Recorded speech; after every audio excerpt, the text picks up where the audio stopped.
Et maintenant, je voudrais vous présenter José Bové, qui est un nouveau membre du Parlement européen.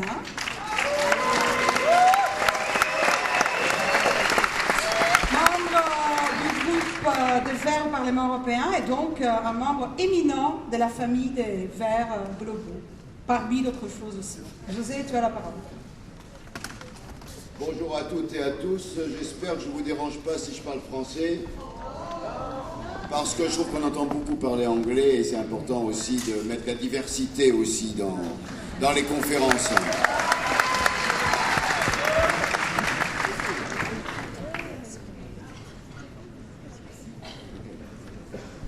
Okay, but people accept, so I continue to speak French.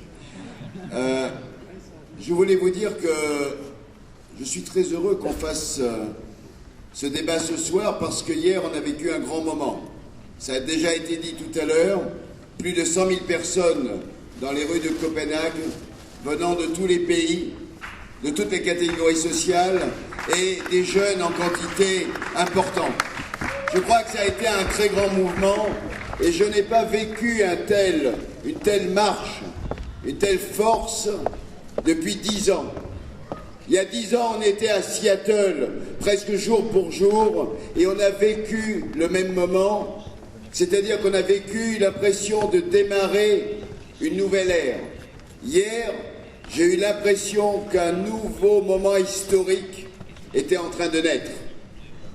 Il y a 10 ans à Seattle, c'était la fin du XXe siècle. Le monde n'est pas une marchandise. C'est ce que nous avons dit à Seattle. Et nous avons eu raison de le dire depuis 10 ans. Dans tous les forums sociaux, à Porto Alegre, mais aussi en Italie, mais aussi en France, dans l'ensemble du monde, on a martelé que le monde n'était pas une marchandise. 10 ans après, nous sommes ici à Copenhague pour dire que la Terre appartient à l'humanité, mais que la Terre aujourd'hui est menacée par à la fois un mode de production industrielle, un mode de transport de plus en plus délirant et un mode de consommation absurde. On est dans un monde fini aujourd'hui. On est dans un monde fini, on ne peut plus construire l'économie comme si on pouvait toujours produire de plus en plus et à n'importe quel prix. Aujourd'hui, la Terre nous rappelle qu'il n'y a pas d'alternative et comme le disaient les pancartes hier dans la manifestation, on n'a pas de planète B, il faut qu'on fasse avec cette seule planète. C'est pour ça que les règles sont en train de changer. Et c'est pour ça qu'on ne peut plus penser le monde comme on l'a pensé il y a 100 ans. On ne peut plus penser le monde avec les vieilles idéologies productivistes. On ne peut plus penser le monde avec ceux qui croyaient qu'en produisant plus, on pourrait faire en sorte que tout le monde en ait plus et que ça permettrait de répartir les richesses. Ça ne suffit plus. Il faut changer le logiciel politique. Et c'est l'écologie politique qui le permet.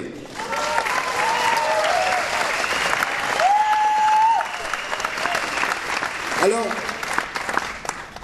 on est en train de négocier ici à Copenhague pour éviter que le réchauffement dépasse 2 degrés.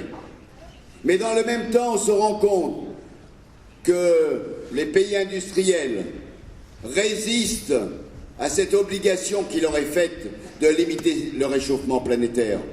Et ils résistent parce que derrière, il y a les pays industriels, il y a des entreprises, et ces multinationales, il faut les dénoncer, parce que ce sont elles qui sont responsables. Que ce soit les entreprises qui sont en train de creuser les mines de charbon en Australie, ou les compagnies pétrolières en Amérique du Sud, ou les firmes comme Monsanto qui sont en train de détruire l'ensemble du Brésil avec les OGM ou avec les sojas, ou avec Cargill qui ramène ce soja en Europe pour nourrir les porcs industriels, les poulets industriels ou les vaches industrielles. C'est ceux-là qui sont les vrais responsables. Et on ne changera pas l'ensemble des risques pour la planète si on n'est pas capable en même temps de changer les règles du commerce mondial. C'est pour ça que l'accord de Copenhague, il est lié aux transformations des règles de l'Organisation mondiale du commerce. On ne peut plus continuer avec des règles de l'Organisation mondiale du commerce qui font que le commerce est toujours plus en plus important, qu'on oblige les pays à ouvrir les frontières, même s'ils n'ont pas besoin des produits, et qui permet aux multinationales de contrôler l'ensemble des activités, y compris les activités de service. Ceci n'est pas acceptable. C'est pourquoi il faut aujourd'hui, à partir de ce sommet, penser le monde autrement et les institutions internationales autrement. Pour nous, l'objectif, à travers ce qui démarre à Copenhague, c'est de donner un nouveau visage aux Nations Unies. Ce sont les Nations Unies qui doivent être l'organe qui permet de débattre au niveau international. L'OMC n'a pas la légitimité des Nations Unies.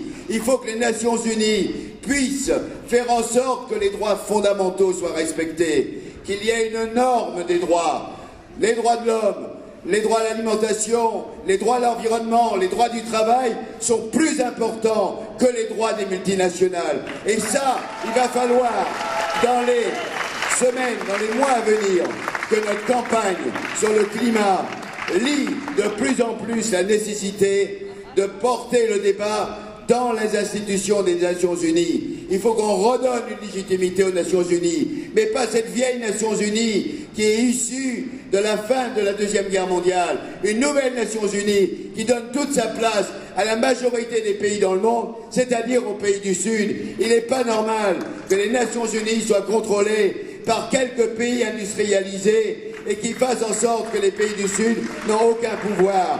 C'est cela aussi le combat. Ça veut dire que le combat aujourd'hui de l'écologie, c'est un combat pour une autre vision du monde. Et c'est dans ce combat-là qu'aujourd'hui nous devons nous lancer. Aujourd'hui, c'est une première étape et je suis sûr que tous ensemble, nous allons pouvoir construire un monde solidaire, un monde plus juste, où il fera bon vivre, où il fera bien vivre, comme dit Evo Morales. Bien vivre, le point de vivre des Boliviens, c'est une façon de vivre bien avec la terre-mère, mais aussi avec ceux qui l'habitent. On ne peut pas opposer l'un à l'autre, on est obligé d'habiter tous ensemble, et c'est ça véritablement notre force. Merci.